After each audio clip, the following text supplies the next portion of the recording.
And welcome back to Subculture on centralcoastradio.com. Well, now we're going to take a look at an art installation with a difference. Last weekend, Lee and I jumped in the car with our dog and we drove all the way to Daylesford, which is in the beautiful Macedon Ranges here in Victoria. And the reason that we went there is because there is an amazing thing happening there at the moment. It's called Borealis on the Lake. And basically, this is the work of Swiss-based artist Dan Aker, who has recreated the Northern Lights using fog machines, lights, and visual effects over Lake Daylesford. Now, that might sound like I'm talking about a little pond. No, Lake Daylesford is actually quite large, so it is quite a spectacular thing that Dan Aker has done. And he's teamed up with musician Guillermo Dubois, who has created a soundscape that goes along with that as well. Now, when I first found out about this, I was pretty excited because one of the things I want to do in my life is actually see the Northern Lights at some point. And I think in my mind, all week leading up to it, and even in the car on the way up there, I was thinking, gee, I hope this is not really lame. Like, I really hope that this lives up to what I imagine the Borealis lights are really like. And Lee and I got there pretty early. So we sat and had dinner, and from where we were sitting, we could kind of see the lights, and we walked up the street through some of the historical homes that are in Daylesford. Daylesford's a gold rush town for people that don't know that area very well. So there's all these beautiful old Victorian homes and everything in the area. We walked up kind of amongst them and could see the lights coming through trees in kind of a Close Encounters of the Third kind of view. But even that didn't prepare us for just how brilliant it was when we actually got to go through the gates and walk down to where the actual lights were. Lee, what were your thoughts on Borealis on the lake? So we rugged up because it is quite crisp. It's quite cold there at the moment. Yeah, it gets down to about 0. So, yeah. Yeah, so we're all rugged up. Our dog had her little jacket on. I think the amazing thing is that we looked up the information and saw that we could take our dog, Marvel. So we were very excited to take her for a trip, and it was over a 2-hour trip for us to get there, but totally worth the drive.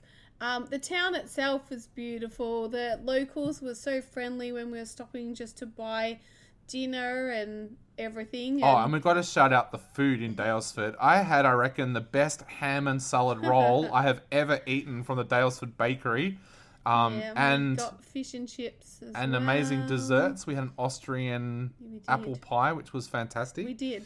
So everyone was just so friendly, and when we got there, we could see the lights from a distance, as you mentioned, and so that was quite exciting. You have specific times on your ticket, so when you buy your ticket, there's a few different time slots, and so you've got to line up for your time slot. And so we were waiting with anticipation and walking the dog around until our time came up. And I think some of the highlights were just the beautiful lights. They're just spectacular. The colouring,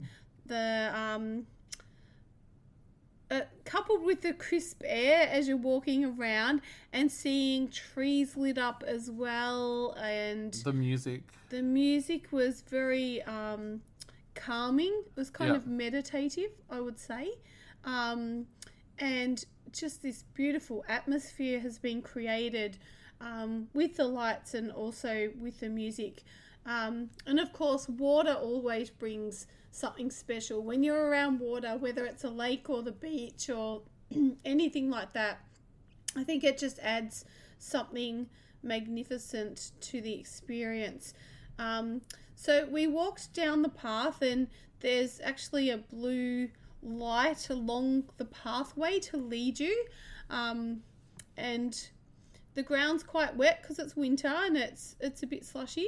But we got to a section and you could go out a bit further to overlook the lake and to see the lights quite close because they're above you. You look up into the beautiful sky and the lights have been hooked up just in a magnificent way. Yeah, and they put smoke across, but the night we were there was also fog, which actually helped. Natural fog. Yeah, so. Which just brought an eeriness, but also just the colouring came right through that fog and looked spectacular. And so we got to a certain point and we're like, I'm not sure if you can walk any further, but you can. You walk up onto the... Walk halfway around the lake. Yeah, onto this kind of...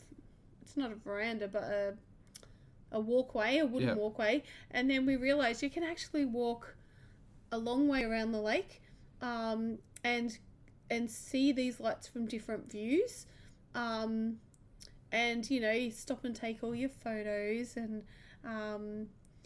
lots of people had their dogs there too, which, our dog Marvel wasn't the only dog there. So she had a great time meeting other dogs and yeah. And they've got it all nicely set up as well. So if you want to sit down in a deck chair and take photos of the lights, you can do that. They've also got an area that's kind of set up as a bar where you could buy all local wine and local beer and local cider. So for some of it, I was sitting down enjoying a nice Dalesford cider while I was watching the lights. And they've really gone out of their way to make it so nice for the people that are there as well. Even the fact that they let people in groups, I think makes it better. You haven't got everybody crowding there at 7 o'clock, like to get in kind of thing. And of course, some people go in early and they stay in there and they can do that. And other people go in and they spend 15, 30 minutes in there and leave. So I think we would have spent nearly an hour in there. Yeah, definitely. And that was taking it slow. Slow walk, stopping to take photos, stopping to get a drink.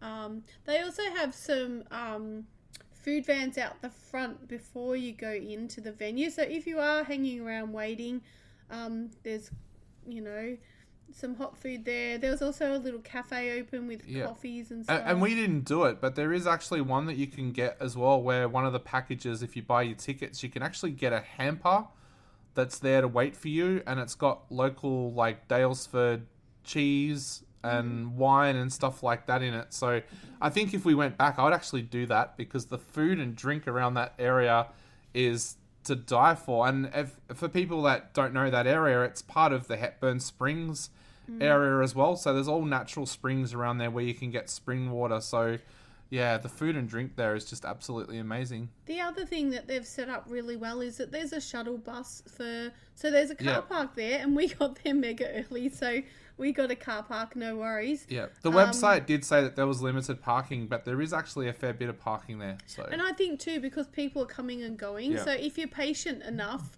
you'll probably find a car park if you don't get one straight away.